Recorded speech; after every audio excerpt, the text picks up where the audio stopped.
Assalamualaikum, saya Adi Warman Karim. Bismillahirrahmanirrahim. Alhamdulillahirabbil alamin. Allahumma shalli ala Muhammad wa ala ali Muhammad. Syekh Nawawi Al-Bantani mengatakan ada 3 tingkatan ikhlas. Ini penting karena kita kalau beribadah, kalau kita melakukan amal soleh, keikhlasan menjadi penting. Ikhlas maknanya apa? Ikhlas maknanya adalah setiap kerjaan, setiap amalan yang kita lakukan, kita tidak mengharapkan pujian, balasan dari orang, tapi kita hanya mengharapkan balasan dari Allah saja. Syekh Nawawi Al-Bantani mengatakan ada 3 tingkatan ikhlas. Tingkatan ikhlas yang pertama, yang paling rendah adalah ketika kita melakukan amal soleh dan mengharapkan Allah membalasnya dalam kehidupan kita di dunia. Misalnya kita sholat duha mengharapkan Allah membukakan rezeki yang lapang, yang barokah pada kita. Kita sholat tahajud mengharapkan Allah mengangkat derajat kita pada kedudukan yang tinggi. Ini ikhlas tingkat pertama. Ikhlas tingkat kedua adalah ketika kita melakukan suatu amal soleh dan kita mengharapkan Allah membalasnya bukan di dunia, tapi Allah membalasnya nanti di akhirat kelak. Contohnya kita sembelih korban, nanti kita harapkan kita di akhirat kita mesti melintasi jembatan Shiratal Mustaqim, nanti kita naik kambing korban tersebut, sapi korban tersebut, onta korban tersebut, sehingga kita akan dapat lebih mudah melintasi jembatan Shiratal Mustaqim tersebut. Ini ikhlas tingkat kedua.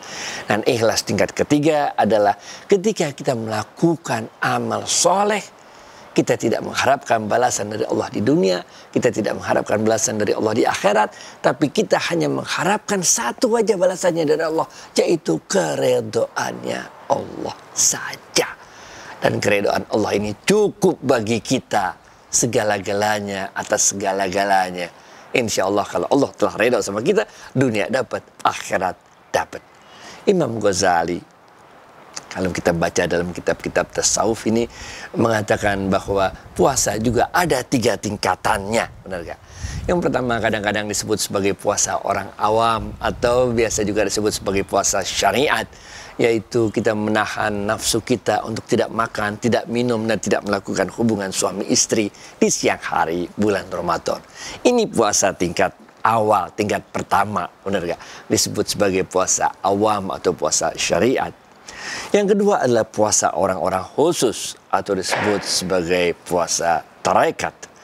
Di dalam puasa tingkat kedua ini kita bukan saja tidak melakukan makan, minum dan hubungan suami istri, tapi lebih dari itu seluruh panca indera kita tahan untuk tidak melakukan hal-hal yang dapat mengurangi nilai dari ibadah puasa kita.